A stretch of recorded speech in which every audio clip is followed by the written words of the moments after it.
ഇതാ കർത്താവിന്റെ ദാസി, നിന്റെ വചനം പോലെ എന്നിലാകട്ടെ. താങ്കൾക്കും താങ്കളുടെ ഉത്തരങ്ങൾക്കും ഞാൻ വെള്ളം കോരി തരട്ടെ? എന്താണ് സത്യം? ഈ മനുഷ്യൻ സത്യത്തിൽ രാജാവായിരിക്കുമോ? ഈ മനുഷ്യനിൽ ഞാൻ ഒരു കുറ്റവും കാണുന്നില്ല. ഈ നീതിമാന്റെ രക്തത്തിൽ എനിക്കൊരു പങ്കുമില്ല.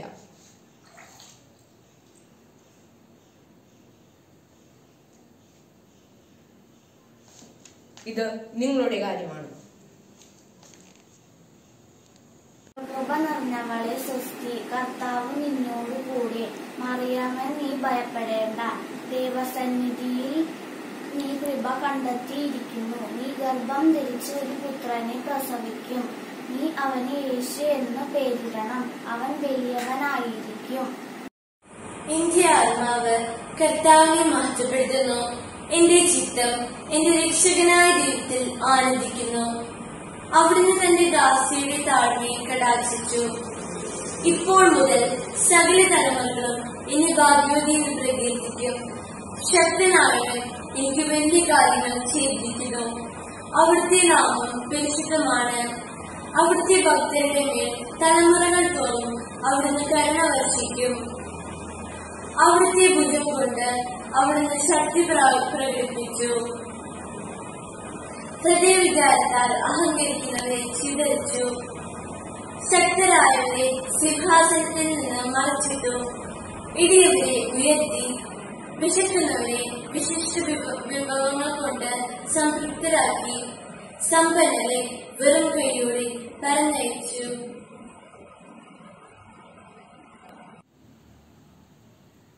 ആരെയെങ്കിലും എന്തെങ്കിലും പറഞ്ഞുകൊള്ളട്ടെ. സ്നേഹം പ്രതിബന്ധം അറിയുന്നില്ല. എനിക്ക് അവിടുത്തെ ആശ്വസിപ്പിക്കണം.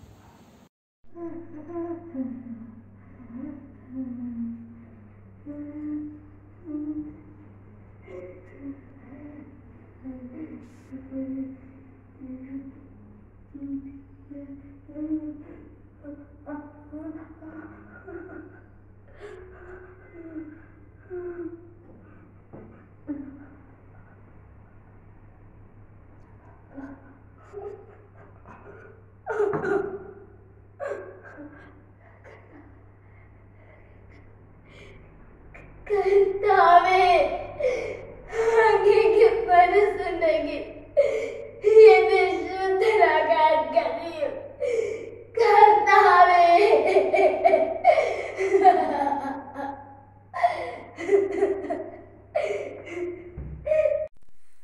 സ്നേഹം നിറഞ്ഞ ഈശോയെ, വേറോനിക്കായെ പോലെ അങ്ങയുടെ തിരുമുഖം തുടയ്ക്കുവാനും സഹതപിക്കുവാനും അങ്ങയെ ആശ്വസിപ്പിക്കുവാനും ഞങ്ങളെ സഹായിക്കണമേ. വിശുദ്ധ മത്തായി എഴുതിയ സുവിശേഷം 6-ാം അധ്യായം 5 മുതൽ 15 വരെയുള്ള വാക്യങ്ങൾ. പ്രാർത്ഥന. നിങ്ങൾ പ്രാർത്ഥിക്കുമ്പോൾ കപടനാട്യക്കാരെ പോലെ ആകരുത്. അവർ മറ്റുള്ളവരെ കാണിക്കാൻ വേണ്ടി സിനഗോഗുകളിലും തെരുവീഥികളുടെ കോണുകളിലും നിന്ന് പ്രാർത്ഥിക്കാനാണ് ഇഷ്ടപ്പെടുന്നത്. സത്യമായി ഞാൻ നിങ്ങളോട് പറയുന്നു, അവർക്ക് പ്രതിഫലം ലഭിച്ചു കഴിഞ്ഞു. എന്നാൽ നീ പ്രാർത്ഥിക്കുമ്പോൾ നിന്റെ മുറിയിൽ കടന്ന് കതകടച്ച് രഹസ്യമായി നിങ്ങൾ പിതാവിനോട് പ്രാർത്ഥിക്കുക. രഹസ്യങ്ങൾ അറിയുന്ന പിതാവ് നിനക്ക് പ്രതിഫലം നൽകും. പ്രാർത്ഥിക്കുമ്പോൾ വിജാതീയരെ പോലെ നിങ്ങൾ അതിഭാഷണം ചെയ്യരുത്. അതിഭാഷണം വഴി തങ്ങളുടെ പ്രാർത്ഥന കേൾക്കുമെന്ന് അവർ കരുതുന്നു. നിങ്ങൾ അവരെ പോലെ ആകരുത്. നിങ്ങൾ ചോദിക്കുന്നതിനു മുമ്പ് തന്നെ നിങ്ങളുടെ ആ ആവശ്യം നിങ്ങളുടെ പിതാവ് അറിയുന്നു. നിങ്ങൾ ഇപ്രകാരം പ്രാർത്ഥിക്കുവിൻ: സ്വർഗസ്ഥനായ ഞങ്ങളുടെ പിതാവേ, അങ്ങയുടെ നാമം പൂജിതമാകണമേ. അങ്ങയുടെ രാജ്യം വരണമേ. അങ്ങയുടെ ഹിതം സ്വർഗത്തിലെ പോലെ ഭൂമിയിലുമാകണമേ. അന്നന്ന് വേണ്ട ആഹാരം ഇന്ന് ഞങ്ങൾക്ക് നൽകണമേ. ഞങ്ങളുടെ കടക്കാരോട് ഞങ്ങൾ ക്ഷമിച്ചതുപോലെ ഞങ്ങളുടെ കടങ്ങൾ ഞങ്ങളോടും ക്ഷമിക്കണമേ. ഞങ്ങളെ പ്രലോഭനത്തിൽ ഉൾപ്പെടുത്തരുതേ, തിന്മയിൽ നിന്ന് ഞങ്ങളെ രക്ഷിക്കണമേ. മറ്റുള്ളവരുടെ തെറ്റുകൾ നിങ്ങൾ ക്ഷമിക്കുമെങ്കിൽ സ്വർഗസ്ഥനായ നിങ്ങളുടെ പിതാവ് നിങ്ങളോടും ക്ഷമിക്കും. മറ്റുള്ളവരോട് നിങ്ങൾ ക്ഷമിക്കുകയില്ലെങ്കിൽ നിങ്ങളുടെ പിതാവ് നിങ്ങളുടെ തെറ്റുകളും ക്ഷമിക്കുകയില്ല. യോഹന്നാന്റെ സുവിശേഷം 14-ാം അധ്യായം 1 മുതൽ വാക്യങ്ങൾ. യേശു പിതാവിലേക്കുള്ള വഴി. നിങ്ങളുടെ ഹൃദയം അസ്വസ്ഥമാകേണ്ട. ദൈവത്തിൽ വിശ്വസിക്കുവിൻ, എന്നിലും വിശ്വസിക്കുവിൻ. എൻ്റെ പിതാവിൻ്റെ ഭവനത്തിൽ അനേകം വാസസ്ഥലങ്ങളുണ്ട്. ഇല്ലായിരുന്നെങ്കിൽ നിങ്ങൾക്ക് സ്ഥലം ഒരുക്കാൻ പോകുന്നുവെന്ന് ഞാൻ നിങ്ങളോട് പറയുമായിരുന്നു. ഞാൻ പോയി നിങ്ങൾക്ക് സ്ഥലം ഒരുക്കി കഴിയുമ്പോൾ ഞാനായിരിക്കുന്നിടത്ത് നിങ്ങളും ആയിരിക്കേണ്ടതിന് ഞാൻ വീണ്ടും വന്ന് നിങ്ങളെയും കൂട്ടിക്കൊണ്ടു പോകും. ഞാൻ പോകുന്നിടത്തേക്കുള്ള വഴി നിങ്ങൾക്കറിയാം. തോമസ് പറഞ്ഞു, കർത്താവേ, നീ എവിടേക്ക് പോകുന്നുവെന്ന് ഞങ്ങൾക്കറിഞ്ഞുകൂടാ, പിന്നെ വഴി ഞങ്ങൾ എങ്ങനെ അറിയും? യേശു പറഞ്ഞു, വഴിയും സത്യവും ജീവനും ഞാനാണ്. എന്നിലൂടെ അല്ലാതെ ആരും പിതാവിൻ്റെ അടുക്കലേക്ക് വരുന്നില്ല. നിങ്ങൾ എന്നെ അറിഞ്ഞിരുന്നുവെങ്കിൽ എൻ്റെ പിതാവിനെയും അറിയുമായിരുന്നു. ഇപ്പോൾ മുതൽ നിങ്ങൾ അവനെ അറിയുന്നു, നിങ്ങൾ അവനെ കാണുകയും ചെയ്തിരിക്കുന്നു. ഫിലിപ്പോസ് പറഞ്ഞു, കർത്താവേ, പിതാവിനെ ഞങ്ങൾക്ക് കാണിച്ചു തരിക, ഞങ്ങൾക്ക് അത് മതി. യേശു പറഞ്ഞു, ഇക്കാലം അത്രയും ഞാൻ നിങ്ങളോട് കൂടെ ഉണ്ടായിരുന്നിട്ടും ഫിലിപ്പോസേ, നീ എന്നെ അറിയുന്നില്ലേ? എന്നെ കാണുന്നവർ പിതാവിനെ കാണുന്നു. പിന്നെ പിതാവിനെ ഞങ്ങൾക്ക് കാണിച്ചു തരിക എന്ന് നീ പറയുന്നതെങ്ങനെ? ഞാൻ പിതാവിലും പിതാവ് എന്നിലുമാണെന്ന് നീ വിശ്വസിക്കുന്നില്ലേ? ഞാൻ നിങ്ങളോട് പറയുന്ന വാക്കുകൾ സ്വമേധയാ പറയുന്നതെല്ലാം പ്രത്യുത എന്നിൽ വസിക്കുന്ന പിതാവ് തൻ്റെ പ്രവൃത്തികൾ ചെയ്യുകയാണ്. ഞാൻ പിതാവിലും പിതാവ് എന്നിലുമാണെന്ന് ഞാൻ പറയുന്നത് വിശ്വസിക്കുവിൻ, അല്ലെങ്കിൽ പ്രവൃത്തികൾ മൂലം വിശ്വസിക്കുവിൻ. സത്യം സത്യമായി ഞാൻ നിങ്ങളോട് പറയുന്നു, എന്നിൽ വിശ്വസിക്കുന്നവൻ ഞാൻ ചെയ്യുന്ന പ്രവൃത്തികൾ ചെയ്യും. ഞാൻ പിതാവിൻ്റെ അടുത്തേക്ക് പോകുന്നത് കണ്ട് ഇവയേക്കാൾ വലിയവയും അവൻ ചെയ്യും. നിങ്ങൾ എൻ്റെ നാമത്തിൽ ആവശ്യപ്പെടുന്നതെന്തും പിതാവും പുത്രനിൽ മഹത്വപ്പെടുത്താൻ വേണ്ടി ഞാൻ പ്രവർത്തിക്കും. എൻ്റെ നാമത്തിൽ നിങ്ങൾ എന്നോട് എന്തെങ്കിലും ചോദിച്ചാൽ ഞാൻ അത് ചെയ്തു തരും. നമ്മുടെ കർത്താവിനും ശരിക്കും സ്തുതി. മത്തായി എഴുതിയ സുവിശേഷം 7-ാം അധ്യായം 7 മുതൽ 12 വരെയുള്ള വാക്യങ്ങൾ. പ്രാർത്ഥനയുടെ ശക്തി. ചോദിക്കുവിൻ, നിങ്ങൾക്ക് ലഭിക്കും. അന്വേഷിക്കുവിൻ, നിങ്ങൾ കണ്ടെത്തും. മുട്ടുവിൻ, നിങ്ങൾക്ക് തുറന്നു കിട്ടും. ചോദിക്കുന്ന ഏവനും ലഭിക്കുന്നു, അന്വേഷിക്കുന്നവന് കണ്ടെത്തുന്നു, മുട്ടുന്നവന് തുറന്നു കിട്ടുകയും ചെയ്യുന്നു. മകൻ അപ്പം ചോദിച്ചാൽ കല്ല് കൊടുക്കുന്ന ആരെങ്കിലും നിങ്ങളിലുണ്ടോ? അഥവാ മീൻ ചോദിച്ചാൽ പാമ്പിന് കൊടുക്കുമോ?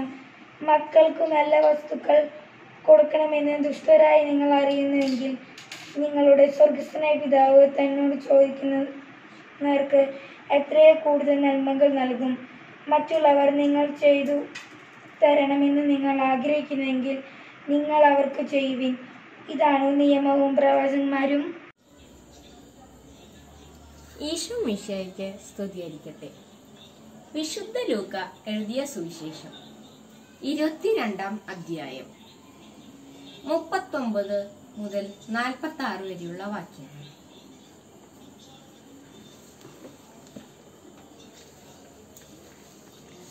ഗത്സമേനിൽ പ്രാർത്ഥിക്കുന്നു.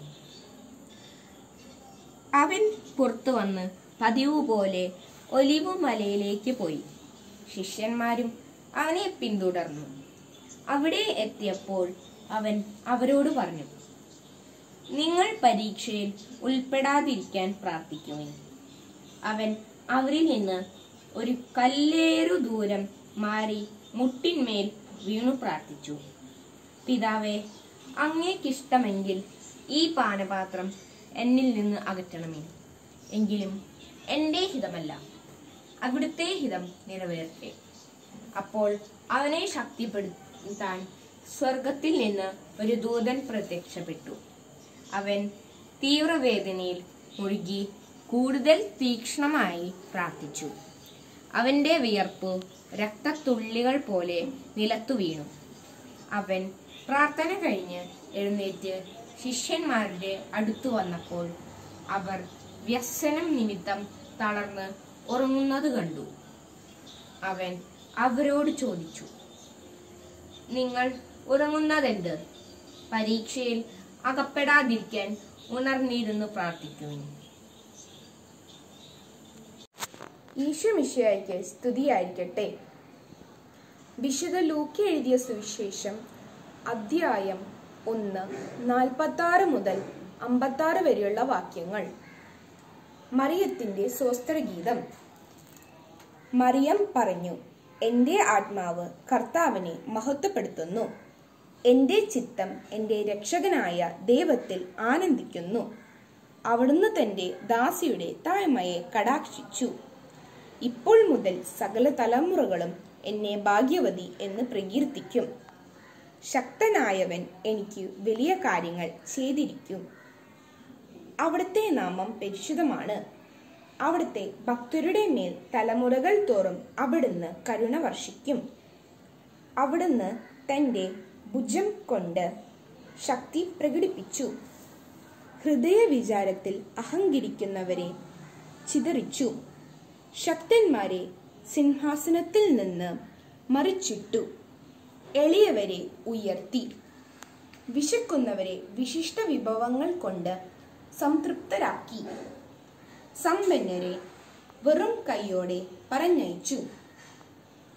തന്റെ കാരുണ്യം അനുസ്മരിച്ചുകൊണ്ട് അവിടുന്ന് തന്റെ ദാസനായ ഇസ്രായേലിനെ സഹായിച്ചു. നമ്മുടെ പിതാക്കന്മാരായ അബ്രാഹത്തോടും അവന്റെ സന്തതികളോടും എന്നേക്കുമായി ചെയ്ത വാഗ്ദാനം അനുസരിച്ചു തന്നെ മറിയം അവളോടുകൂടെ 3 മാസത്തോളം താമസിച്ചു. പിന്നെ വീട്ടിലേക്ക് മടങ്ങി. നമ്മുടെ കർത്താവായ ഈശോ മിശിഹായ്ക്ക് സ്തുതി. വിശുദ്ധ മത്തായി എഴുതിയ സുവിശേഷം അധ്യായം 6 25 മുതൽ 34 വരെയുള്ള വാക്യങ്ങൾ. ദൈവപരിപാലനയിൽ ആശ്രയിക്കുക. ഞാൻ നിങ്ങളോട് പറയുന്നു, എന്ത് ഭക്ഷിക്കും, എന്ത് പാനം ചെയ്യും എന്ന് ജീവനെക്കുറിച്ചോ എന്ത് ധരിക്കും എന്ന് ശരീരത്തെക്കുറിച്ചോ നിങ്ങൾ ഉത്കണ്ഠാകുലരാകേണ്ട.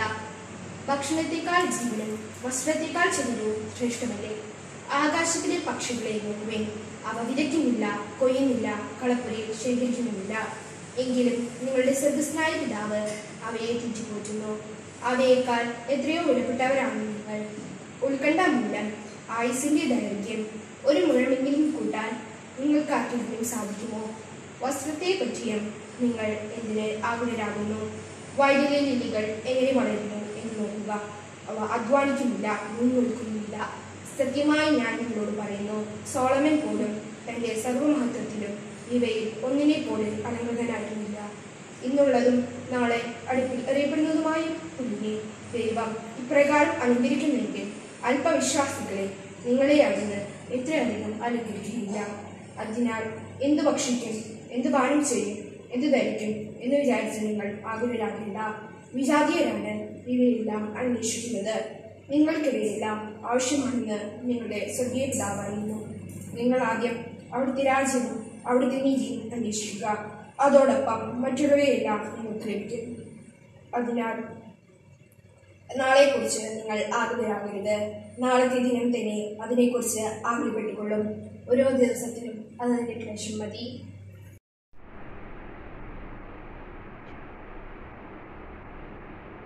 ഈശോ മിശിഹായ്ക്ക് സ്തുതിയായിരിക്കട്ടെ. വിശുദ്ധ മത്തായി എഴുതിയ സുവിശേഷം 15-ാം അധ്യായം 21 മുതൽ 28 വരെയുള്ള വാക്യങ്ങൾ. കാനാൻകാരിയുടെ വിശ്വാസം. യേശു അവിടെ നിന്ന് പുറപ്പെട്ട് ടൈർ, സീദോൻ എന്നീ പ്രദേശങ്ങളിലെത്തി. അപ്പോൾ ആ പ്രദേശത്തു നിന്ന് ഒരു കാനാൻകാരി വന്ന് കരഞ്ഞപേക്ഷിച്ചു, കർത്താവേ, ദാവീദിന്റെ പുത്ര, എന്നിൽ കനിയണമേ. എൻ്റെ മകളെ പിശാച് ക്രൂരമായി ബാധിച്ചിരിക്കുന്നു. എന്നാൽ അവൻ ഒരു വാക്കുപോലും ഉത്തരമായി പറഞ്ഞില്ല. ശിഷ്യന്മാർ അവനോട് അഭ്യർത്ഥിച്ചു, അവളെ പറഞ്ഞയച്ചാലും അവൾ നമ്മുടെ പിന്നാലെ വന്ന് നിലവിളിക്കുന്നല്ലോ. അവൻ മറുപടി പറഞ്ഞു, ഇസ്രായേൽ ഭവനത്തിലെ നഷ്ടപ്പെട്ട ആടുകളുടെ അടുത്തേക്ക് മാത്രമാണ് ഞാൻ അയക്കപ്പെട്ടിരിക്കുന്നത്. എന്നാൽ അവൾ അവനെ പ്രണമിച്ച്, കർത്താവേ, എന്നെ സഹായിക്കണമേ എന്ന് അപേക്ഷിച്ചു. അവൻ പറഞ്ഞു, മക്കളുടെ അപ്പമെടുത്ത് നായ്ക്കൾക്ക് എറിഞ്ഞു കൊടുക്കുന്നത് ഉചിതമല്ല. അവൾ പറഞ്ഞു, അതേ കർത്താവേ, നായ്ക്കളും യജമാനന്മാരുടെ മേശയിൽ നിന്ന് വീഴുന്ന അപ്പക്കഷ്ണങ്ങൾ തിന്നുന്നുണ്ടല്ലോ. യേശു പറഞ്ഞു, സ്ത്രീയെ, നിന്റെ വിശ്വാസം വലുതാണ്. നീ ആഗ്രഹിക്കുന്നത് പോലെ നിനക്ക് ഭവിക്കട്ടെ. ആ സമയം മുതൽ അവളുടെ പുത്രി സൗഖ്യമുള്ളവളായി. ഈശോ മിശിഹായ്ക്ക് സ്തുതിയായിരിക്കട്ടെ. സങ്കീർത്തനങ്ങൾ 27-ാം അധ്യായം 1 മുതൽ 11 വരെയുള്ള വാക്യങ്ങൾ. കർത്താവിൽ ആശ്രയം. കർത്താവ് എന്റെ പ്രകാശവും രക്ഷയുമാണ്. ഞാൻ ആരെ ഭയപ്പെടണം? കർത്താവ് എന്റെ ജീവിതത്തിന് കോട്ടയാണ്. ഞാൻ ആരെ പേടിക്കണം? എതിരാളികളും ശത്രുക്കളുമായ ദുർവർത്തർ ദുരാരോപണങ്ങളുമായി എന്നെ ആക്രമിക്കുമ്പോൾ അവർ തന്നെ കാലെതിരെ വീഴും. ഒരു സൈന്യം തന്നെ എനിക്കെതിരെ പാളയമടിച്ചാലും എന്റെ ഹൃദയം ഭയമറിയുകയില്ല. എനിക്കെതിരെ യുദ്ധമുണ്ടായാലും ഞാൻ ആത്മധൈര്യം വിടുകയില്ല. ഒരു കാര്യം ഞാൻ കർത്താവിനോട് അപേക്ഷിക്കുന്നു, ഒരു കാര്യം മാത്രം ഞാൻ തേടുന്നു, കർത്താവിന്റെ മാധുര്യം ആസ്വദിക്കാനും കർത്താവിന്റെ ആലയത്തിൽ അവിടുത്തെ ഹിതം ആരായാനും വേണ്ടി ജീവിതകാലം മുഴുവൻ അവിടുത്തെ ആലയത്തിൽ വസിക്കാൻ തന്നെ. ക്ലേശകാലത്ത് അവിടുന്ന് തന്റെ ആലയത്തിൽ എനിക്ക് അഭയം നൽകും. തന്റെ കൂടാരത്തിനുള്ളിൽ എന്നെ ഒളിപ്പിക്കും. എന്നെ ഉയർന്ന പാറമേൽ നിർത്തും. എന്നെ വലയം ചെയ്യുന്ന ശത്രുക്കളുടെ മുകളിൽ എന്റെ ശിരസ് ഉയർന്നു നിൽക്കും.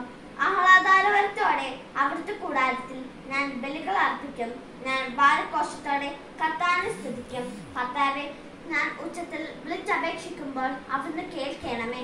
കാരുണ്യപൂർവ്വം എനിക്ക് ഉത്തരം അറിയണമേ. എന്റെ മുഖം തേടുവിൻ എന്ന് അവിടുന്ന് കൽപ്പിച്ചു. കർത്താവെ, അങ്ങയുടെ മുഖം ഞാൻ തേടുന്നു എന്ന് എന്റെ ഹൃദയം അങ്ങയോട് മന്ത്രിക്കുന്നു. അങ്ങയുടെ മുഖം എന്നിൽ നിന്ന് മറിച്ചു വെക്കരുതേ. എന്റെ സഹായകനായ ദൈവമേ, അങ്ങയുടെ ദാസനെ കോപത്തോടെ തള്ളിക്കളയരുതേ. എന്റെ രക്ഷകനായ ദൈവമേ, എന്നെ തിരസ്കരിക്കരുതേ. എന്നെ കൈവിടരുതേ. അപ്പനമ്മയെ എന്നെ ഉപേക്ഷിച്ചാലും കർത്താവ് എന്നെ കൈക്കൊള്ളും. കർത്താവെ, അങ്ങയുടെ വഴി എനിക്ക് കാണിച്ചു തരണമേ. എനിക്ക് ശത്രുക്കളുള്ളതിനാൽ എന്നെ നിലപാട് വഴിയിലൂടെ നയിക്കണമേ. വിശുദ്ധ പൗലോസ് ശ്ലീഹ കൊറിന്തോസ് സഭയ്ക്ക് എഴുതിയ 2-ാം ലേഖനം 1-ാം അധ്യായം 12 മുതൽ 24 വരെയുള്ള വാക്യങ്ങൾ. ഞങ്ങൾ ലോകത്തിൽ, പ്രത്യേകിച്ച് നിങ്ങളുടെ ഇടയിൽ വിശുദ്ധിയോടും പരമാർത്ഥതയോടും കൂടെ വ്യാപരിച്ചു എന്ന മനസാക്ഷിയാണ് ഞങ്ങളുടെ അഭിമാനം. അത് ഭൗതിക ജ്ഞാനത്താലല്ല, ദൈവകൃപയാലാണ് സാധിച്ചത്. നിങ്ങൾക്ക് വായിക്കാനും മനസ്സിലാക്കാനും സാധിക്കുന്നതൊഴിച്ച് മറ്റൊന്നും ഞങ്ങൾ എഴുതുന്നില്ല. ഇപ്പോൾ നിങ്ങൾ ഞങ്ങളെ ഭാഗികമായി മനസ്സിലാക്കുന്നത് പോലെ നമ്മുടെ കർത്താവായ യേശുവിന്റെ ദിനത്തിൽ നിങ്ങൾ ഞങ്ങളുടെ അഭിമാനവും ഞങ്ങൾ നിങ്ങളുടെ അഭിമാനവുമാണെന്ന് നിങ്ങൾ സമ്പൂർണമായും ഗ്രഹിക്കുമെന്ന് ഞാൻ പ്രത്യാശിക്കുന്നു. ഈ വിശ്വാസത്തോടെയാണ് നിങ്ങൾക്ക് വീണ്ടും കൃപ ലഭിക്കേണ്ടതിന് നിങ്ങളുടെ അടുത്ത് വരാമെന്ന് ഞാൻ നേരത്തെ നിശ്ചയിച്ചത്. മക്കെദോനിയയ്ക്ക് പോകുന്ന വഴി നിങ്ങളെ സന്ദർശിക്കണമെന്നും അവിടെ നിന്ന് നിങ്ങളുടെ അടുത്ത് തിരിച്ചെത്തണമെന്നും അവിടെ നിന്ന് നിങ്ങൾ എന്നെ യൂദയായിരിക്കെ യാത്ര അയക്കണമെന്നും ആയിരുന്നു എൻ്റെ ആഗ്രഹം. എൻ്റെ ഈ തീരുമാനത്തിൽ ഞാൻ ഉറപ്പില്ലാത്തവനായിരുന്നുവോ? ഒരേ സമയം അതെ എന്നും അല്ല എന്നും പറയുവാൻ മുതിരുന്ന ലൗകിക മനുഷ്യനെന്ന പോലെയാണോ ഞാൻ പദ്ധതികൾ തയ്യാറാക്കുന്നത്? നിങ്ങളോടുള്ള ഞങ്ങളുടെ വാക്കുകൾ ഒരേ സമയം അതെ എന്നും അല്ല എന്നും ആയിരുന്നില്ല എന്നതിന് വിശ്വസ്തനായ ദൈവം സാക്ഷിയാണ്. എന്തുകൊണ്ടെന്നാൽ നിങ്ങളുടെ ഇടയിൽ ഞാനും സിവാനോസും തിമോത്തിയോസും പ്രസംഗിച്ച ദൈവപുത്രനായ യേശുക്രിസ്തു അതേയും അല്ലയുമായിരുന്നില്ല, എല്ലായ്പ്പോഴും അതേ തന്നെയായിരുന്നു. ദൈവത്തിന്റെ സകല വാഗ്ദാനങ്ങളും ക്രിസ്തുവിൽ അതേ എന്ന് തന്നെ. അതുകൊണ്ട് തന്നെയാണ് ദൈവമഹത്വത്തിന് അവൻ വഴി ഞങ്ങൾ ആമേൻ പറയുന്നത്. ഞങ്ങളെ നിങ്ങളോട് കൂടെ ക്രിസ്തുവിൽ സ്ഥാപിച്ചിരിക്കുന്നതും അഭിഷേകം ചെയ്തിരിക്കുന്നതും ദൈവമാണ്. അവിടുന്ന് നമ്മിൽ തന്റെ മുദ്ര പതിപ്പിക്കുകയും അച്ചാരമായിട്ട് തന്റെ ആത്മാവിനെ നമ്മുടെ ഹൃദയങ്ങളിലേക്ക് പകരുകയും ചെയ്തിരിക്കുന്നു. നിങ്ങളുടെ ഗുണത്തിനു വേണ്ടിയാണ് ഞാൻ കൊറിന്തോസിലേക്ക് വരാതിരുന്നത്. ഇതിന് എൻ്റെ ജീവനെ ചൊല്ലി ദൈവത്തെ ഞാൻ സാക്ഷിയാക്കുന്നു. നിങ്ങളുടെ വിശ്വാസത്തിന്മേൽ ഞാൻ ആധിപത്യം പുലർത്തുന്നില്ല. വിശുദ്ധ യോഹന്നാന്റെ സുവിശേഷം അധ്യായം 6 വാക്യങ്ങൾ 1 മുതൽ 15 വരെ. അപ്പം വർദ്ധിപ്പിക്കുന്നു. യേശു തിബേരിയാസ് എന്ന് കൂടി വിളിക്കപ്പെടുന്ന ഗലീലി കടലിന്റെ മറുകരയിലേക്ക് പോയി. വലിയൊരു ജനക്കൂട്ടം അവനെ അനുഗമിച്ചു. കാരണം രോഗികളിൽ അവൻ പ്രവർത്തിച്ച അടയാളങ്ങൾ അവർ കണ്ടിരുന്നു. യേശു മലയിലേക്ക് കയറി ശിഷ്യന്മാരുടെ കൂടെ അവിടെ ഇരുന്നു. യഹൂദരുടെ പെസഹാ തിരുനാൾ അടുത്തിരുന്നു. യേശു കണ്ണുകൾ ഉയർത്തി ഒരു വലിയ ജനതതി തന്റെ അടുത്തേക്ക് വരുന്നത് കണ്ടു. അവൻ ഫിലിപ്പോസിനോട് ചോദിച്ചു, ഇവർക്ക് ഭക്ഷിക്കുവാൻ നാം എവിടെ നിന്ന് അപ്പം വാങ്ങും? അവനെ പരീക്ഷിക്കാനാണ് യേശു ഇങ്ങനെ ചോദിച്ചത്. എന്ത് ചെയ്യണമെന്ന് യേശു നേരത്തെ മനസ്സിൽ കരുതിയിരുന്നു. ഫിലിപ്പോസ് മറുപടി പറഞ്ഞു, ഓരോരുത്തർക്കും അല്പം വീതം കൊടുക്കുവാൻ 200 ദേനാറിക്കുള്ള അപ്പം പോലും തികയില്ല. ശിഷ്യന്മാരിൽ ഒരുവനും ശിമിയോൻ പത്രോസിന്റെ സഹോദരനുമായ അന്ത്രയോസ് അവനോട് പറഞ്ഞു, 5 ബാർലി അപ്പവും 2 മീനും കൈവശമുള്ള ഒരു കുട്ടി ഇവിടെയുണ്ട്. എന്നാൽ ഇത്രയും പേർക്ക് അതെന്തുണ്ട്? യേശു പറഞ്ഞു, ആളുകളെയെല്ലാം ഭക്ഷണത്തിനിരുത്തുവിൻ. ആ സ്ഥലത്ത് പുല്ല് തഴച്ചു വളർന്നിരുന്നു. 5000-ഓളം വരുന്ന പുരുഷന്മാർ അവിടെ ഇരുന്നു. അനന്തരം യേശു അപ്പം എടുത്ത് കൃതജ്ഞതാ സ്തോത്രം ചെയ്ത് അവർക്ക് വിതരണം ചെയ്തു. അതുപോലെ തന്നെ മീനും വേണ്ടത്ര നൽകി. അവർ ഭക്ഷിച്ച് തൃപ്തരായപ്പോൾ അവൻ ശിഷ്യന്മാരോട് പറഞ്ഞു, ഒന്നും നഷ്ടപ്പെടാതെ മിച്ചമുള്ള കഷ്ണങ്ങളെല്ലാം ശേഖരിക്കുവിൻ. 5 ബാർലിയപ്പത്തിൽ നിന്ന് ജനങ്ങൾ ഭക്ഷിച്ചതിനു ശേഷം മിച്ചം വന്ന കഷ്ണങ്ങൾ 12 കുട്ട നിറയെ അവർ ശേഖരിച്ചു. അവൻ പ്രവർത്തിച്ച അടയാളം കണ്ട ജനങ്ങൾ പറഞ്ഞു, ലോകത്തിലേക്ക് വരാനിരുന്ന പ്രവാചകൻ സത്യമായും ഇവനാണ്. അവർ വന്നു തന്നെ രാജാവാക്കാൻ വേണ്ടി ബലമായി പിടിച്ചുകൊണ്ടുപോകാൻ ഭാവിക്കുന്നു എന്ന് മനസ്സിലാക്കിയ യേശു വീണ്ടും തനിയെ മലമുകളിലേക്ക് പിന്മാറി. സുവിശേഷത്തിൽ നിന്നുള്ള വായന. 4-ാം അധ്യായം 1 മുതൽ 15 വരെയുള്ള വാക്യങ്ങൾ. യേശുവും സമരിയാക്കാരിയും യോഹന്നാനേക്കാൾ അധികം ആളുകളെ താൻ ശിഷ്യപ്പെടുത്തുകയും സ്നാനപ്പെടുത്തുകയും ചെയ്യുന്നുവെന്ന് ഫരിസേയർ കേട്ടതായി കർത്താവ് അറിഞ്ഞു. വാസ്തവത്തിൽ ശിഷ്യന്മാരല്ലാതെ യേശു നേരിട്ട് ആരെയും സ്നാനപ്പെടുത്തിയില്ല. അവൻ യൂദായെ വിട്ട് വീണ്ടും ഗലീലയിലേക്ക് പുറപ്പെട്ടു. അവൻ സമരിയായിലൂടെ കടന്നു പോകേണ്ടിയിരുന്നു. സമരിയായിലെ സിക്കാർ എന്ന പട്ടണത്തിൽ അവൻ എത്തി. യാക്കോബ് തന്റെ മകൻ ജോസഫിനു നൽകിയ വയലിനടുത്താണ് ഈ പട്ടണം. യാക്കോബിന്റെ കിണർ അവിടെയാണ്. യാത്ര ചെയ്ത് ക്ഷീണിച്ച യേശു ആ കിണറിന്റെ കരയിലിരുന്നു. അപ്പോൾ ഏകദേശം 6-ാം മണിക്കൂറായിരുന്നു. ആ സമയം ഈ സമരിയാക്കാരി അവിടെ വെള്ളം കോരാൻ വന്നു. യേശു അവളോട് എനിക്ക് കുടിക്കാൻ തരിക എന്ന് പറഞ്ഞു. അവന്റെ ശിഷ്യന്മാരാകട്ടെ ഭക്ഷണ സാധനങ്ങൾ വാങ്ങാൻ പട്ടണത്തിലേക്ക് പോയിരുന്നു. ആ സമരിയാക്കാരി അവനോട് ചോദിച്ചു, നീ ഒരു യഹൂദനായിരിക്കെ സമരിയാക്കാരിയായ എന്നോട് കുടിക്കാൻ ചോദിക്കുന്നതെന്ത്? യഹൂദരും സമരിയാക്കാരിയും തമ്മിൽ സമ്പർക്കമൊന്നുമില്ലല്ലോ. യേശു അവളോട് പറഞ്ഞു, ദൈവത്തിന്റെ ദാനം എന്തെന്നും എനിക്ക് കുടിക്കാൻ തരിക എന്നോ നിന്നോട് ആവശ്യപ്പെടുന്നത് ആരെന്നും അറിഞ്ഞിരുന്നെങ്കിൽ നീ അവനോട് ചോദിക്കുകയും അവൻ നിനക്ക് ജീവജലം തരുകയും ചെയ്യുമായിരുന്നു. അവൾ പറഞ്ഞു, പ്രഭു, വെള്ളം കോരാൻ നിനക്ക് പാത്രമൊന്നുമില്ലല്ലോ, കിണറോ ആഴമുള്ളതും. പിന്നെ ഈ ജീവജലം നിനക്ക് എവിടെ നിന്ന് കിട്ടും? ഈ കിണർ ഞങ്ങൾക്ക് തന്നാൽ ഞങ്ങളുടെ പിതാവായ യാക്കോബിനേക്കാൾ വലിയവനാണോ നീ? അവനും അവന്റെ മക്കളും കന്നുകാലികളും ഈ കിണറ്റിൽ നിന്നാണ് കുടിച്ചിരുന്നത്. യേശു പറഞ്ഞു, ഈ വെള്ളം കുടിക്കുന്ന ഏവനും വീണ്ടും ദാഹിക്കുകയില്ല.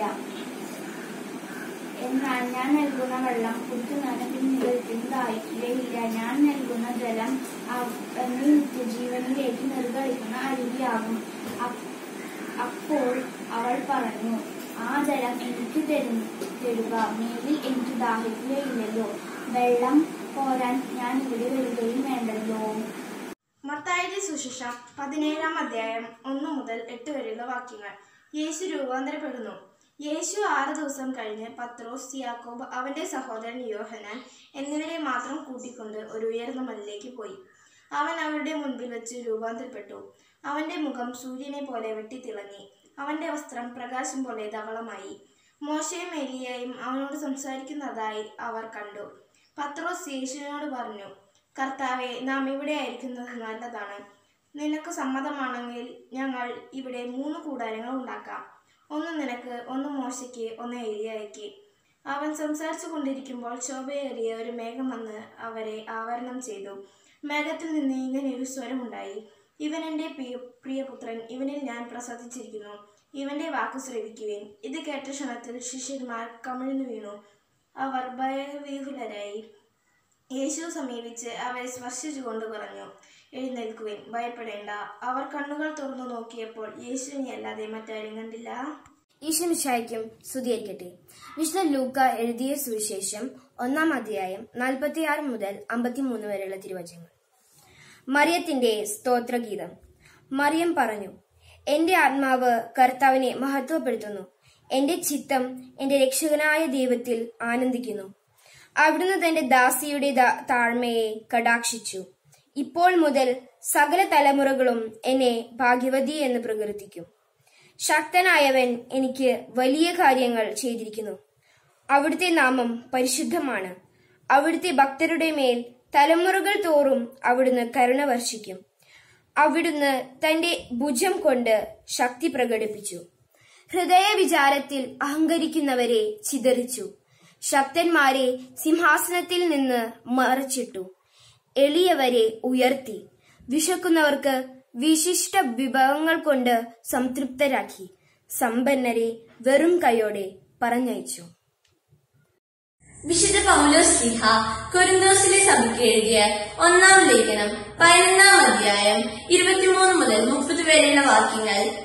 കർത്താവിൽ നിന്ന് എനിക്ക് ലഭിച്ചതും ഞാൻ നിങ്ങളെ ഭരമേൽപ്പിച്ചതുമായ കാര്യം ഇതാണ്.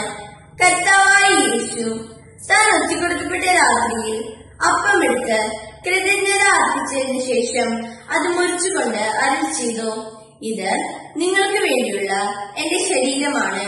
എന്റെ ഓർമ്മയ്ക്കായി നിങ്ങൾ ഇത് ചെയ്യുവേ.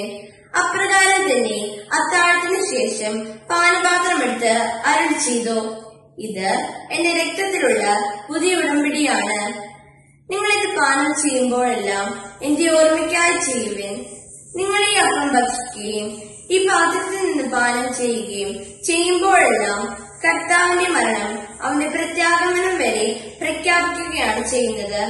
തന്മൂലം ആരെങ്കിലും അയോഗ്യതയോടെ കർത്താവിന്റെ അപ്പം ഭക്ഷിക്കുകയും പാത്രത്തിൽ നിന്ന് പാനം ചെയ്യുകയും ചെയ്താൽ അവൻ കർത്താവിന്റെ ശരീരത്തിനും രക്തത്തിനും എതിരെ തെറ്റ് ചെയ്യുന്നു.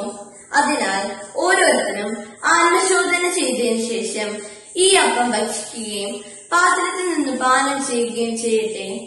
എന്തുകൊണ്ടെന്നാൽ ശരീരത്തെ വിവേചിച്ചറിയാതെ ഭക്ഷിക്കുകയും പാനം ചെയ്യുകയും ചെയ്യുന്നവൻ തന്റെ തന്നെ ശിക്ഷാവിധിയാണ് ഭക്ഷിക്കുന്നതും പാനം ചെയ്യുന്നതും.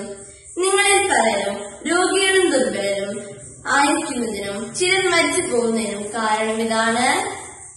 വചനം തിരുവചനം ദൈവവചനം നിത്യവചനം ജീവദായക വചനം സൃഷ്ടി ചെയ്തു വചനം. ഇസ്രായേൽ ജനതയുടെ ജീവിത സാഹചര്യങ്ങളിൽ നിന്ന് ഉരുത്തിരിഞ്ഞ പ്രാർത്ഥനാ ഗീതങ്ങളാണ് സങ്കീർത്തനങ്ങൾ. ദാവീദ് രാജാവാണ് സങ്കീർത്തനങ്ങൾ രചിച്ചതെന്ന് പരമ്പരാഗതമായി നമ്മൾ വിശ്വസിച്ചു പോരുന്നു.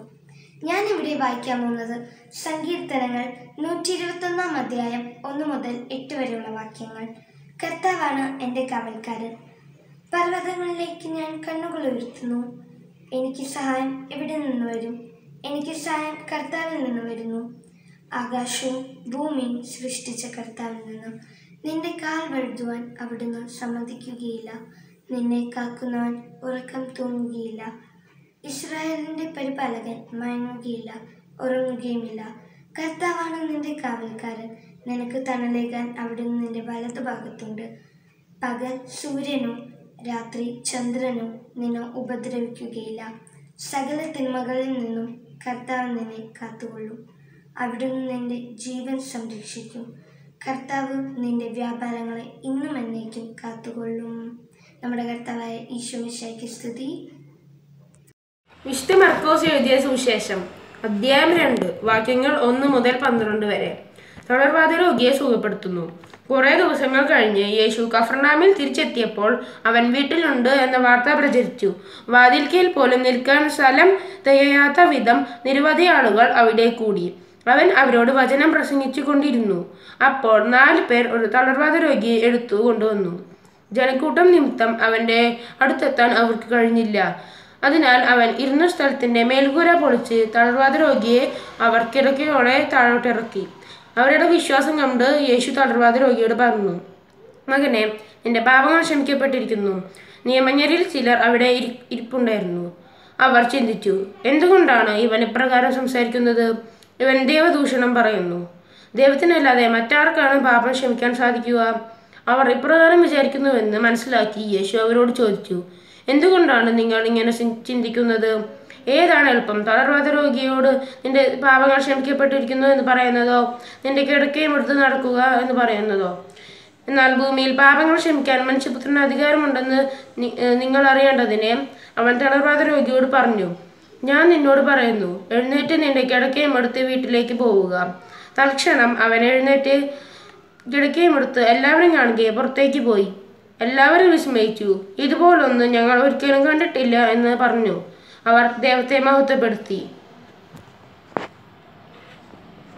എഫേസ്യോസ്കാർക്ക് എഴുതിയ ലേഖനം 6-ാം അധ്യായം 1 മുതൽ 4 വരെയുള്ള തിരുവചനങ്ങൾ. മക്കളും മാതാപിതാക്കന്മാരും, കുട്ടികളെ, കർത്താവിൽ നിങ്ങൾ മാതാപിതാക്കന്മാരെ അനുസരിക്കുവിൻ. അത് ന്യായയുക്തമാണ്.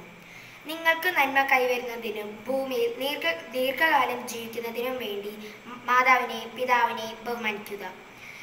വാഗ്ദാനത്തോടു കൂടിയ ആദ്യത്തെ കൽപ്പന ഇതത്രേ: പിതാക്കന്മാരെ, നിങ്ങൾ കുട്ടികളിൽ കോപം ഉളവാക്കരുത്. അവരെ കർത്താവിന്റെ ശിക്ഷണത്തിലും ഉപദേശത്തിലും വളർത്തുവിൻ. ലൂക്കയെഴുതിയ സുവിശേഷം 1-ാം അധ്യായം 46 മുതൽ 56 വരെയുള്ള വാക്യങ്ങൾ. മറിയത്തിന്റെ സ്തോത്രഗീതം. മറിയം പറഞ്ഞു, എന്റെ ആത്മാവ് കർത്താവിനെ മഹത്വപ്പെടുത്തുന്നു. എന്റെ ചിത്തം രക്ഷകനായ ദൈവത്തിൽ ആനന്ദിക്കുന്നു. അവിടുന്ന് തന്റെ ദാസിയുടെ താഴ്മയെ കടാക്ഷിച്ചു. ഇപ്പോൾ മുതൽ സകല തലമുറകളും എന്നെ ഭാഗ്യവതി എന്ന് പ്രകീർത്തിക്കും. ശക്തനായവൻ എനിക്ക് വലിയ കാര്യങ്ങൾ ചെയ്തിരിക്കുന്നു. അവിടുത്തെ നാമം പരിശുദ്ധമാണ്. അവിടുത്തെ ഭക്തരുടെ മേൽ തലമുറകൾ തോറും അവിടുന്ന് കരുണ വർഷിക്കും. അവിടുന്ന് തന്റെ ഭുജം കൊണ്ട് ശക്തി പ്രകടിപ്പിച്ചു. ഹൃദയവിചാരത്തിൽ അഹങ്കരിക്കുന്നവരെ ചിതറിച്ചു. ശക്തന്മാരെ സിംഹാസനത്തിൽ നിന്നും മറച്ചിട്ടു. എളിയവരെ ഉയർത്തി. വിശക്കുന്നവരെ വിശിഷ്ട വിഭവങ്ങൾ കൊണ്ട് സംതൃപ്തരാക്കി. സമ്പന്നരെ വെറും കൈയോടെ പറഞ്ഞയച്ചു. തന്റെ കാരുണ്യം അനുസ്മരിച്ചുകൊണ്ട് അവിടുന്ന് തന്റെ ദാസനായ ഇസ്രായേലിനെ സഹായിച്ചു. നമ്മുടെ പിതാക്കന്മാരായ അബ്രാഹത്തോടും അവന്റെ സന്തതികളോടും എന്നേക്കുമായി ചെയ്ത വാഗ്ദാനം അനുസരിച്ച് തന്നെ മറിയം അവളോട് കൂടെ 3 മാസത്തോളം താമസിച്ചു. പിന്നെ വീട്ടിലേക്ക് മടങ്ങി. നമ്മുടെ കർത്താവായ യേശുമിശിഹായ്ക്ക് സ്തുതി.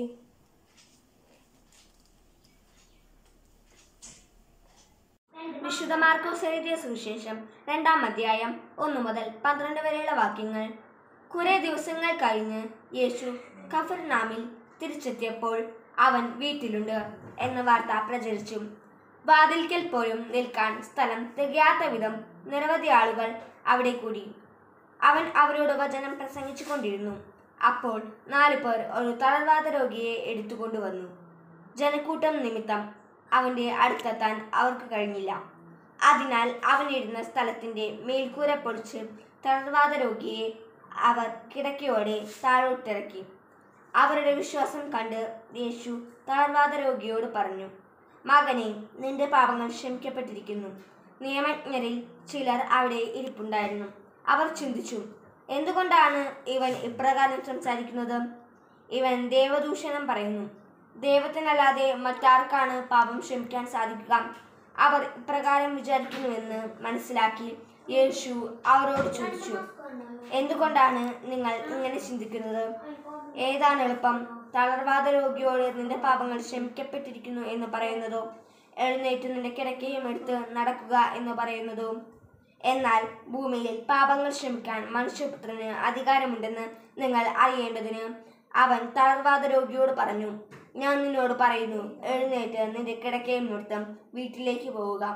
തൽക്ഷണം അവൻ എഴുന്നേറ്റ് കിടക്കയും എടുത്ത് എല്ലാവരും കാണിക്കെ പുറത്തേക്ക് പോയി.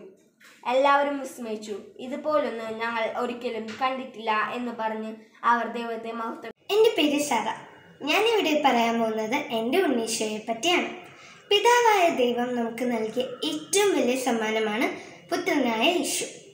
നസ്രത്തിലെ തിരുക്കുടുംബത്തിൽ ഈശോ വളർന്നു വന്നതുപോലെ എല്ലാ കുഞ്ഞുമക്കളും വളരണമെന്നാണ് പിതാവായ ദൈവത്തിൻ്റെ ആഗ്രഹം. വിശുദ്ധ ലൂക്ക 2:52 പറയുന്നു, ഈശോ ജ്ഞാനത്തിലും പ്രായത്തിലും ദൈവത്തിൻ്റെയും മനുഷ്യരുടെയും പ്രീതിയിൽ വളർന്നു വന്നു. നമ്മൾ സന്തോഷിക്കുമ്പോൾ നമ്മളോടൊപ്പം സന്തോഷിക്കുകയും സങ്കടപ്പെടുമ്പോൾ ഭയപ്പെടേണ്ട, ഞാൻ നിന്നോട് കൂടെയുണ്ട് എന്ന് പറയുന്ന ഒരു യഥാർത്ഥ നല്ല കൂട്ടുകാരനാണ് ഉണ്ണീശോ. തിരുസന്നിധിയിൽ അണയുന്ന എല്ലാ കുഞ്ഞുമക്കളെയും ആശീർവദിച്ച ആ ദിവ്യ ഉണ്ണീശോയെ നമുക്ക് നമ്മുടെ ബാല്യത്തിൽ തന്നെ കൂട്ടുകാരനാക്കാം.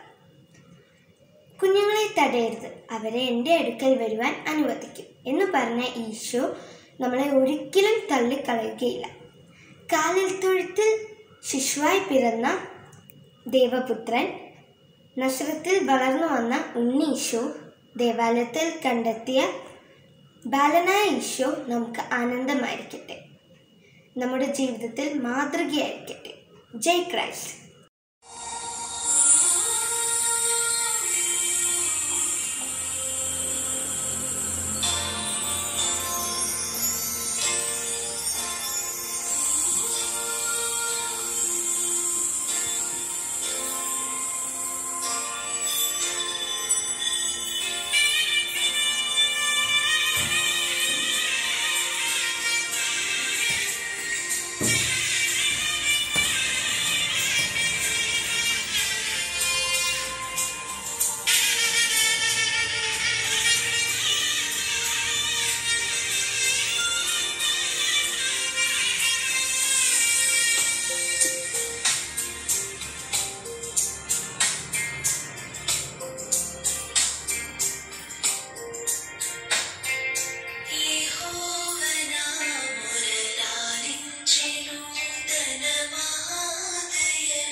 പറയുമ്പോൾ കുഞ്ഞുനാളിൽ അമ്മ ചൊല്ലിപ്പഠിപ്പിച്ച ഈ ഗാനമാണ് എന്റെ മനസ്സിൽ ഓടിയെത്തുന്നത്.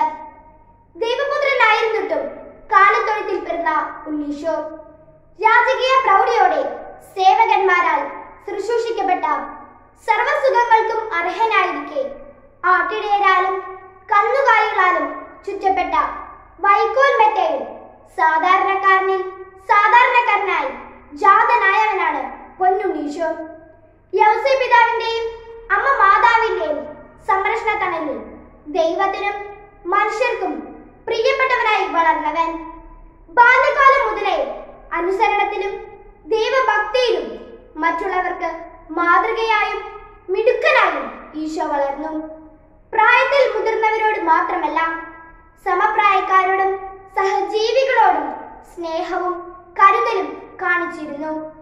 സമപ്രായക്കാരോടൊപ്പം കളിച്ചു നടന്നിരുന്ന ബാലനായ യേശുവിനെ പറ്റി പ്രശസ്ത സാഹിത്യകാരൻ KP കേശവമേനോൻ അദ്ദേഹത്തിന്റെ യേശുദേവൻ എന്ന കൃതിയിൽ വർണ്ണിക്കുന്നുണ്ട്.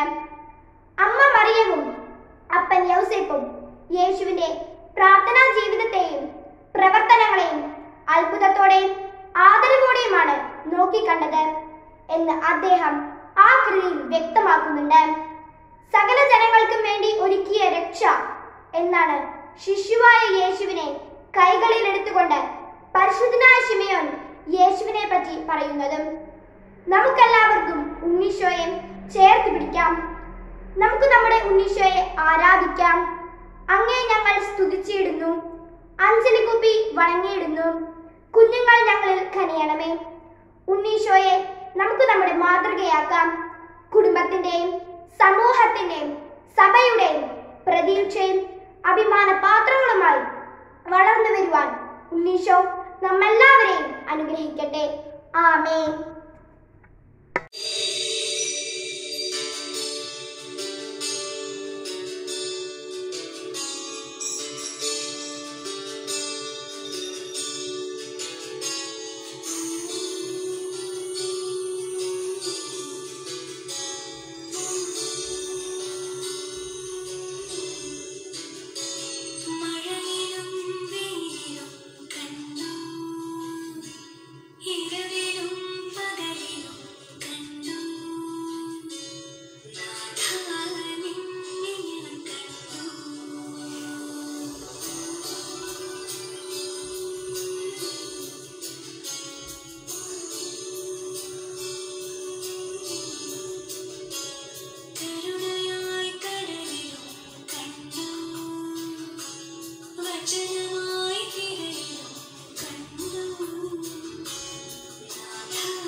ധന്യനാമത്തിൽ ഏവർക്കും എന്റെ സ്നേഹവന്ദനം.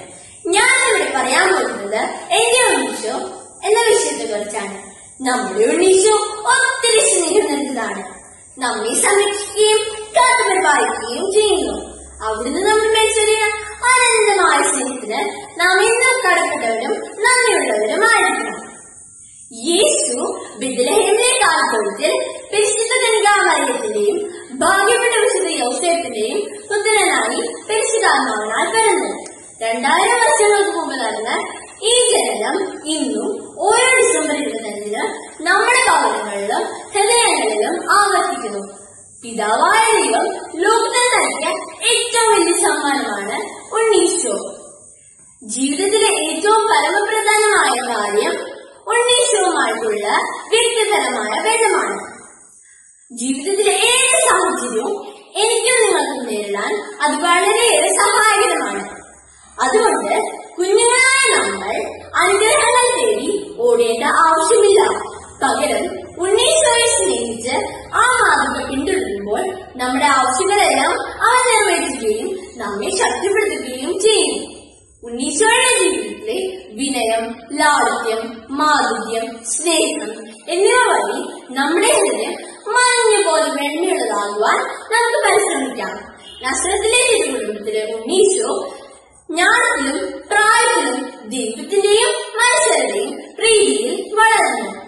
വളർച്ചയുടെ പടവിൽ ചവിട്ടുന്ന കുട്ടികളായ നാം ഓരോരുത്തരുടെയും ലക്ഷ്യം ഉണ്ണീശോ തന്നെയായിരിക്കണം. വിജ്ഞാനത്തിലും അവനെ പോലെ വിജ്ഞാനത്തിലും വിശുദ്ധിയിലും നമുക്ക് വളരാം. ദൈവകൽപ്പനകൾ പാലിച്ചും ദൈവാരാധന നടത്തിയും മാതാപിതാക്കളെ അനുസരിച്ചും അവരുടെ ജോലികളിൽ അവരെ സഹായിച്ചും വളർന്നു വന്ന ഉണ്ണീശോയെ നമുക്ക് നമ്മുടെ കൂട്ടുകാരനാക്കാം. കൊച്ചു കൂട്ടുകാരനായ ഉണ്ണീശോയുടെ മാതൃക നമുക്ക് അനുകരിക്കാൻ സാധിക്കട്ടെ എന്ന് ആശംസിച്ചുകൊണ്ട് ഞാൻ എന്റെ വാക്കുകൾ ഉപസംഹരിക്കുന്നു. നന്ദി.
പങ്കുവയ്ക്കാൻ പോവുകയാണ്.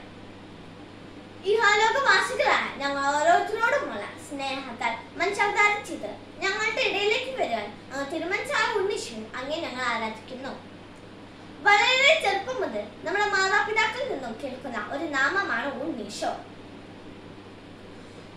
കാൽ ലോകത്തിൽ പിറന്ന കഠിനമായ തണുപ്പും അവഗണനയും സഹിക്കുവാൻ തിരുമഞ്ചായ ഉണ്ണീശോ പ്രത്യേകിച്ച് ഈ കൊറോണ കാലത്ത് നമുക്കൊരു മാതൃകയാണ്. ബാല്യകാലം മുതൽ അഞ്ചെണ്ണത്തിന്റെയും സ്നേഹത്തിന്റെയും മാതൃകയായി വളർന്നു വന്ന ഉണ്ണീശോയുടെ തീക്ഷ്ണമായ വിശ്വാസവും ദൈവഭക്തിയും വിനയവും അനുസരണയും സേവനം വിനോഭാവവും പരിപോഷിപ്പിക്കുന്നു. ഉദാഹരണമായി ഉണ്ണീശോയുടെ ചെറുപ്പകാലത്ത് പിതാവായ യോസേപ്പ് പിതാവിനെ സഹായിക്കുന്ന കാലമുണ്ടായിരുന്നു. ഒരു ദിവസം യോസേപ്പ് പിതാവ് ഉച്ചഭക്ഷണം കഴിക്കാൻ പോയപ്പോൾ ഉണ്ണീശോ ഒരു കുരിശ് നിർമ്മിച്ചു. ആ കുരിശ് കണ്ടപ്പോൾ യോസേപ്പ് പിതാവിന് സന്തോഷമായി. ഇതുപോലെ നമ്മളും നമ്മുടെ മാതാപിതാക്കളെ സഹായിക്കുമ്പോൾ അവർക്കും സന്തോഷമാകും. പിന്നീട് ഈ കുരിശ് തന്നെ വധിക്കുവാൻ കിടത്തിയ കുരിശ് എന്ന് പറയപ്പെടുന്നു. എല്ലാവർക്കും എന്റെ ചെറിയ പ്രശ്നം കേട്ടതിന് നന്ദി.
അധ്യായം 1 സാറയുടെ കഥയാണ്. ഒരിടത്ത് സാറ എന്നു പേരുള്ള ഒരു പെൺകുട്ടി ഉണ്ടായിരുന്നു. മേദിയായിലെ രഘുവേലിന്റെയും ഏതനായുടെയും ഏകപുത്രിയാണ് സാറ. സാറ സുന്ദരിയും വിവേകമതിയുമായിരുന്നു. അവൾക്കൊരു ദുഃഖമുണ്ടായിരുന്നു. അവൾ 7 പ്രാവശ്യം വിവാഹം കഴിച്ചതാണ്. എന്നാൽ ഓരോ ഭർത്താവും വിവാഹരാത്രിയിൽ തന്നെ അസ്മോദവൂസ് എന്ന ദുഷ്ടപിശാചിനാൽ വധിക്കപ്പെട്ടിരുന്നു. ഒരു ദിവസം അവളുടെ കൂട്ടുകാർ അവളെ പരിഹസിച്ചു. നീ തന്നെയല്ലേ നിന്റെ 7 ഭർത്താക്കന്മാരെയും കൊന്നത്? അവൾ അതീവ ദുഃഖിതയായി. അവൾ ദൈവത്തോട് പ്രാർത്ഥിച്ചു. ദൈവം അവളുടെ പ്രാർത്ഥന കേട്ടു. അവളുടെ ദുഃഖം അകറ്റാനും ആ ദുഷ്ടപിശാചിനെ ബന്ധിക്കാനുമായി റപ്പാൽ എന്ന ദൈവദൂതൻ നിയുക്തനായി. സാറയെ വിവാഹം കഴിക്കാൻ തോബിത്തിന്റെ മകൻ തോബിയാസിനായിരുന്നു അവകാശം. അങ്ങനെ തോബിത്തിന്റെയും അന്നായുടെയും ഏകപുത്രനാണ് തോബിയാസ്. തോബിത്ത് തൻ്റെ സുഹൃത്തിന് കുറച്ച് പണം കടം നൽകിയിട്ടുണ്ട്. ആ പണം തിരികെ വാങ്ങാനായി തോബിയാസിനെ യാത്ര അയച്ചു. അസ്രിയാസ് എന്ന പേരിൽ റപ്പാൽ മാലാഖ തോബിയാസിന്റെ സഹയാത്രികനായി. പോകും വഴി സാറയെ വിവാഹം കഴിക്കാൻ നിർദ്ദേശിച്ചു. അപ്പോൾ തോബിയാസ് പറഞ്ഞു, സഹോദര അസ്രിയാസ്, ആ പെൺകുട്ടി 7 പേരെ വിവാഹം കഴിച്ചതാണെന്നും 7 പേരും മനവറയിൽ വെച്ച് തന്നെ മരിച്ചെന്നും ഞാൻ കേട്ടിട്ടുണ്ട്. ഞാൻ എൻ്റെ മാതാപിതാക്കളുടെ ഏക മകനാണ്. ഞാനും മരിക്കുമെന്ന് ഞാൻ ഭയപ്പെടുന്നു. ദൂതൻ പ്രതിവചിച്ചു. പിശാചിനെ പറ്റി നീ ഭയപ്പെടേണ്ട. സാറയെ നിനക്ക് വിവാഹം ചെയ്തു തരും. അങ്ങനെ സാറയുടെയും തോബിയാസിന്റെയും വിവാഹം നടന്നു. അന്ന് രാത്രിയിൽ റപ്പാൽ മാലാഖയുടെ നിർദ്ദേശപ്രകാരം തോബിയാസ് ഒരു മത്സ്യത്തിന്റെ ചങ്കും കരളും കനലിലിട്ട് പുകച്ചു. തന്മൂലം ആ മണമേറ്റ പിശാച് അവളെ വിട്ട് ഓടിപ്പോയി. റപ്പാൽ മാലാഖ ആ ദുഷ്ടപിശാചിനെ ബന്ധിക്കുകയും ചെയ്തു. അങ്ങനെ തോബിയാസും സാറയും സന്തോഷത്തോടെ ദീർഘകാലം ജീവിച്ചു. ഇതിൽ നിന്ന് നമുക്ക് മനസ്സിലാക്കാം, വിശുദ്ധിയിൽ ജീവിക്കുന്ന ഏവരുടെയും പ്രാർത്ഥന ദൈവം കേൾക്കുകയും മാലാഖ ഇറങ്ങി വന്ന് മനുഷ്യരെ സഹായിക്കുകയും ചെയ്യും. കൂട്ടുകാരെ, നിങ്ങൾക്ക് കഥ കേൾക്കാൻ ഇഷ്ടമാണോ? ഇഷ്ടമാണല്ലേ? എന്നാൽ ഞാനൊരു കഥ പറയാം. ഞാൻ ഇവിടെ പറയാൻ പോകുന്നത് യോന പ്രവാചകന്റെ കഥയാണ്. യോന എന്ന പേരായ ദൈവത്തിന്റെ ഒരു പ്രവാചകൻ ഒരിടത്ത് ജീവിച്ചിരുന്നു. ഒരു ദിവസം ദൈവം അവരോട് പറഞ്ഞു, യോന, നിനവേന്റെ ഇഷ്ട ആളുകളെല്ലാം മഹാദുഷ്ടരാണ്. നീ അവിടെ ചെന്ന് അവരോട് ഇങ്ങനെ ജീവിച്ചാൽ ഞാൻ അവരെ നശിപ്പിക്കുമെന്ന് പറയണം. ദൈവം പറഞ്ഞതെല്ലാം മോടിക്കേട്ടെങ്കിലും ഈ ദുഷ്ടന്മാരുടെ നാട്ടിലേക്ക് പോകുവാൻ യോന ഒട്ടും താല്പര്യപ്പെട്ടില്ല. അതുകൊണ്ട് അവൻ തർശീഷിലേക്ക് കപ്പൽ കയറി. യോന വളരെ ക്ഷീണിതനായിരുന്നു. കപ്പൽ യാത്ര തുടങ്ങുന്നതിന് മുമ്പേ യോന കൂർക്കം വലിച്ചുറങ്ങാൻ തുടങ്ങി. ദൈവമാകട്ടെ ഇതൊക്കെ കണ്ട് രസിക്കുകയായിരുന്നു. അനുസരണക്കേട് കാണിച്ച് നീ രക്ഷപ്പെടാൻ നോക്കുന്നു. എടാ, നീ എവിടേക്ക് ഓടിപ്പോകുന്നു? കൊള്ളാം, ഞാനൊന്ന് നോക്കട്ടെ. ദൈവം കടലിലേക്ക് കൊടുങ്കാറ്റടുപ്പിച്ചു. കപ്പൽ ആടിയും ഉലഞ്ഞും മുങ്ങിപ്പോകുമെന്ന് കരുതി. കപ്പൽ യാത്രക്കാരെല്ലാം ഭയന്ന് നിലവിളിച്ചു. കപ്പിത്താൻ വന്ന് നോക്കിയപ്പോൾ ദാ ഒരുത്തൻ ഒന്നും അറിയാത്ത മട്ടിൽ കിടന്നുറങ്ങുന്നു. ആരായത്? എന്നിട്ട് ദൈവത്തെ വിളിച്ച് പ്രാർത്ഥിക്ക്. ഈ കപ്പൽ ഏത് നിമിഷവും തിരമാലകൾ അടിച്ചു തകരും. യോനയാണ് ഇതിന് കാരണക്കാരനെന്ന് മനസ്സിലാക്കിയ കപ്പൽ ജോലിക്കാർ അവനെ എടുത്ത് കടലിലേക്ക് എറിഞ്ഞു. അത്ഭുതം! ഉടൻ തന്നെ കടൽ ശാന്തമായി. കർത്താവ് യോനയെ വിഴുങ്ങാൻ ഒരു മത്സ്യത്തെ നിയോഗിച്ചു. അത് വന്ന് അവരെ വിഴുങ്ങി. 3 രാവും 3 പകലും യോന മത്സ്യത്തിന്റെ വയറ്റിൽ കിടന്ന് കരഞ്ഞു കരഞ്ഞു പ്രാർത്ഥിച്ചു. ദൈവത്തിന് സങ്കടം തോന്നി. കർത്താവ് മത്സ്യത്തോട് കൽപ്പിച്ചു. അത് യോനയെ കരയിലേക്ക് ഛർദ്ദിച്ചു. യോന നിനവേയിൽ ചെന്ന് ദൈവം അവരോട് പറഞ്ഞതെല്ലാം അവരോട് പറഞ്ഞു. അവർ ദുഃഖിച്ചു കരഞ്ഞു. അവർ ഉപവസിച്ചു പ്രാർത്ഥിച്ചു. ദൈവം അവരോട് ക്ഷമിച്ചു. ഇത് മനസ്സിലാക്കിയ യോന ദൈവത്തോട് പിണങ്ങി. കർത്താവേ, നീ എല്ലാം ക്ഷമിച്ചു. ഇനി ഞാൻ എവിടെയെങ്കിലും പോയി എന്തെങ്കിലും പറഞ്ഞാൽ ആരെങ്കിലും വിശ്വസിക്കുമോ?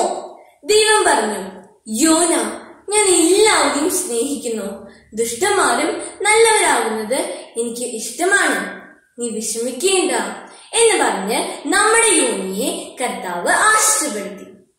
കൂട്ടുകാരെ, ഈ കഥയിൽ ഒരു അടയാളമുണ്ട്. എന്താണെന്നറിയോ? 3 രാവും 3 പകലും മത്സ്യത്തിന്റെ വയറ്റിൽ കിടന്ന യോനിയെ പോലെ മനുഷ്യപുത്രനും 3 രാവും 3 പകലും ഭൂമിക്കുള്ളതായിരിക്കും എന്നതാണ് ഇതിലെ അടയാളം. എന്നെ ശ്രമിച്ച ഏവർക്കും നന്ദി. യോനായും തിമിംഗലവും. ഒരിക്കൽ അമിതയുടെ മകനായ യോനയുടെ മുമ്പിൽ ദൈവം പ്രത്യക്ഷപ്പെട്ടു. യോനെ, നീ നിനവയിലേക്ക് പോയി അവിടെയുള്ള ജനങ്ങളോട് അവരുടെ പ്രവർത്തികൾ എനിക്ക് ഇഷ്ടപ്പെടുന്നില്ല എന്നും ഉടനെ അവരുടെ ദുഷ്പ്രവർത്തികൾ അവസാനിപ്പിക്കണമെന്നും പറയുക. യോന ദൈവത്തിന്റെ വാക്കുകൾ കേട്ടു, പക്ഷേ അനുസരിക്കാൻ തയ്യാറായില്ല. ദൈവത്തിൽ നിന്നും രക്ഷപ്പെടാനായി നിനവയിലേക്ക് പോകാൻ ഭയന്ന് മറ്റൊരു നാട്ടിലേക്ക് കപ്പലിൽ യാത്രയായി. കപ്പൽ നടുകടലിൽ എത്തിയപ്പോൾ വലിയ ഒരു കൊടുങ്കാറ്റ് ആഞ്ഞടിച്ചു. കപ്പലിനെ തകിടം മറിക്കാൻ ശ്രമിച്ചു. ദൈവമേ, ഞങ്ങളെ ഈ കൊടുങ്കാറ്റിൽ നിന്നും രക്ഷിക്കണമേ. യോന ദൈവത്തിൽ നിന്നും രക്ഷപ്പെടാനായി കപ്പലിന്റെ അടിത്തട്ടിൽ ഒളിച്ചിരിക്കുകയായിരുന്നു. യോനെ, നീയും നിന്റെ ദൈവത്തോട് പ്രാർത്ഥിക്കൂ, അവൻ നമ്മളെ രക്ഷിക്കും. യോന പറഞ്ഞു, ഈ കൊടുങ്കാറ്റുണ്ടാകാൻ കാരണം ഞാനാണ്. ദൈവത്തിന്റെ വാക്കുകളെ ധിക്കരിച്ചതിന്റെ ശിക്ഷയാണിത്. നിങ്ങൾ എന്നെ കടലിൽ തള്ളിയിട്ടാൽ കൊടുങ്കാറ്റ് ശമിക്കുകയും നിങ്ങൾക്ക് സമാധാനത്തോടെ യാത്രയും തുടരാം. അവർ നറുക്കിട്ട് യോനയെ കപ്പലിൽ നിന്ന് കടലിലേക്ക് തള്ളിയിട്ടു. ഉടനെ കൊടുങ്കാറ്റ് ശമിക്കുകയും തിരമാലകൾ സാധാരണ നിലയിൽ ആവുകയും ചെയ്തു. ദൈവം ഒരു തിമിംഗലത്തെ അയച്ച് അത് യോനയെ വിഴുങ്ങി. അങ്ങനെ യോനയുടെ ജീവൻ രക്ഷിച്ചു. യോന 3 രാവും 3 പകലും മീനിന്റെ വയറ്റിൽ കിടന്നുകൊണ്ട് തന്നെ ദൈവത്തോട് പ്രാർത്ഥിച്ചു. ദൈവമേ, എന്നോട് പുറത്തരുളേണമേ. നീ എന്നെ രക്ഷിച്ചതിന് 1000 നന്ദി. ദൈവം യോനയുടെ പ്രാർത്ഥന കേട്ടു. തിമിംഗലത്തോട് യോനയെ കരയിൽ പോക്കുവാൻ കൽപ്പിച്ചു. ദൈവം യോനയോട് നിനവയിലേക്ക് ചെന്ന് അവരുടെ മനസ്സ് മാറ്റുവാൻ നിർബന്ധിച്ചു. യോന നിനവയിലെത്തി 40 ദിവസത്തിനുള്ളിൽ നിങ്ങളുടെ ദുഷ്പ്രവർത്തികൾ അവസാനിപ്പിച്ചില്ലെങ്കിൽ ദൈവം നിനവയിലിനെ നശിപ്പിക്കും എന്ന് ഉപദേശിച്ചു. 3 ദിവസം യോന നിനവയിലെ തെരുവുകളിൽ നടന്ന് ജനങ്ങളോട് ദൈവം അരുൾ ചെയ്തത് പറഞ്ഞു. ജനങ്ങൾ ദൈവവാക്കുകൾ സ്വീകരിച്ച് മനസ്സ് മാറ്റി. ദൈവത്തിന് സന്തോഷമായി. നിനവെ നശിപ്പിച്ചില്ല. യോനയ്ക്കൊഴികെ മറ്റെല്ലാവർക്കും മാപ്പ് ലഭിച്ചു. യോന ദേഷ്യം പൂണ്ട് വെയിലത്ത് ഇരുന്നു. ദൈവം അഴകാർന്ന ഒരു ചെടി വളർത്തി യോനയ്ക്ക് തണലേകി. പിന്നീട് അപ്രത്യക്ഷമാക്കി. എന്തിനാണ് ഇങ്ങനെ ചെയ്തത്? ഈ ചെടിയെ അപ്രത്യക്ഷമാക്കിയതിന് ഇത്രയും ദേഷ്യവും വിഷമവും തോന്നുന്നില്ലേ? ആദ്യം ഈ നഗരം നശിപ്പിക്കുമെന്ന് പറഞ്ഞപ്പോൾ ഈ നഗരത്തെ പറ്റിയോ ജനങ്ങളെ പറ്റിയോ വേവലാതിപ്പെട്ടില്ലല്ലോ. എങ്കിലും ഈ ജനങ്ങൾ മാറിയതിന് എനിക്ക് സന്തോഷമായി.